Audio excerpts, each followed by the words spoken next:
Even advanced AI can't solve all problems. AI has huge potential, but it won't solve all our problems. Empowered by artificial intelligence technologies, computers today can engage in convincing conversations with people thanks to ChatGPT, compose songs, paint paintings, play chess, and go and diagnose diseases, to just name a few examples of their technological prowess. These successes could be taken to indicate that computation has no limits. To see if that's the case, it's important to understand what makes a computer powerful. There are two aspects to a computer's power: the number of operations its hardware can execute per second, and the efficiency of the algorithm it runs. The hardware speed is limited by the laws of physics. Algorithms, basically sets of instructions, are written by humans and translated into sequence of operations that computer hardware can execute. Even if a computer's speed could reach the physical limit, computational hurdles remain due to the limits of algorithms. These hurdles include problems that are impossible for computers to solve, and problems that are theoretically solvable but in practice are beyond the capabilities of even the most powerful versions of today's computers. Mathematicians and computer scientists attempt to determine whether a problem is solvable by trying them out on an imaginary machine. An imaginary computing machine, the modern notion of an algorithm known as a Turing machine, was formulated in 1936 by British mathematician Alan Turing. It's an imaginary device that imitates how arithmetic calculations are carried out with a pencil on the paper. The Turing machine is the template all computers today are based on. To accommodate computations that would need more paper if done manually, the supply of imaginary paper in a Turing machine is assumed to be unlimited. This is equivalent to the imaginary limitless ribbon or tapes of squares, each of which is either blank or contains one symbol. The machine is controlled by a finite set of rules and starts on an initial sequence of symbols on the tape. The operations the machine can carry out are moving to a neighborhood space, erasing a symbol, and writing a symbol on a blank square. The machine computes by carrying out the sequence of these operations. When the machine finishes or halts, the symbols remaining on the tape are the output of the result. Computing is often about decisions with yes or no answers. By analogy, a medical test or type of a problem checks if a patient's specimen, an instance of the problem, has a certain disease indicator, yes or no answer. In this instance, representing in a Turing machine is a digital form, and it is the initial sequence of symbols. A problem is considered solvable if a Turing machine halts for every instance, whether positive or negative, and correctly determines which answer the instance yields. Not every problem, though, can be solved. Many problems are solved using a Turing machine and therefore can be solved on a computer, while many others are not. For example, the domino problem, a variation of the tilling problem formulated by Chinese-American mathematician Hao Wang in 1961, is not solvable. The task is to use a set of dominoes to cover an entire grid, and following the rules of the most domino games, matching the number of pips on the ends of abutting dominoes.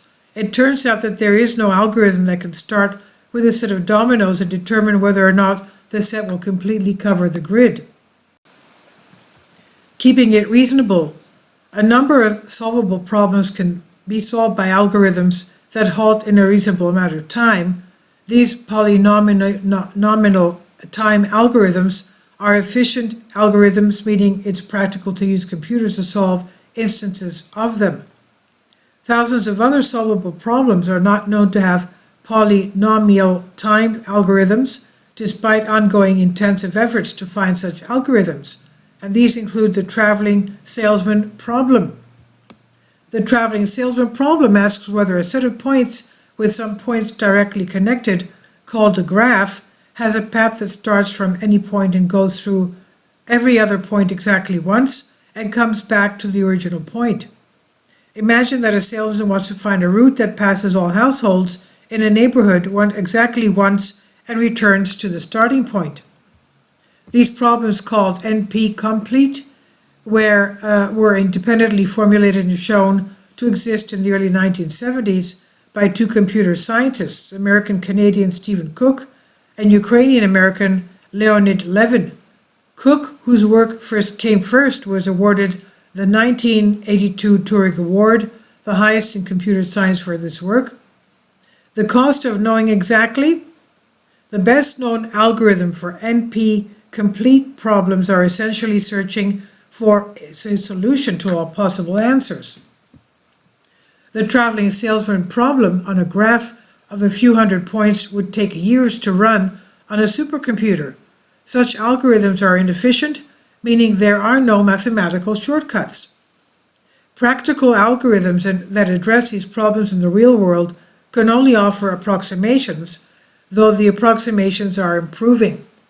Whether there are efficient polynomial time algorithms that can solve NP-complete problems is among the 7 Millennium Open Problems posted by the Clay Mathematics Institute at the turn of the 21st century, each carrying a prize of $1 million. Beyond Turing, could there be a new form of computation beyond Turing's framework? In 1982, American physicist Richard Feynman, a Nobel laureate, put forward the idea of computation based on quantum mechanics.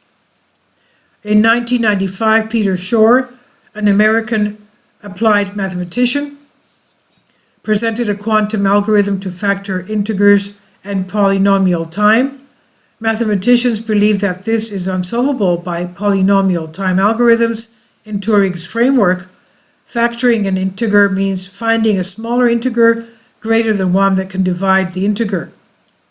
A major algorithm called RAS algorithm, widely used in securing network communications, is based in the computational difficulty of factoring large integers. Shor's results suggest that quantum computing, should it become a reality, will change the landscape of cybersecurity. Can a full-fledged quantum computer be built to factor integers and solve other problems? Some scientists believe it can be. Several groups of scientists around the world are working to build one, and some have already built small-scale quantum computers.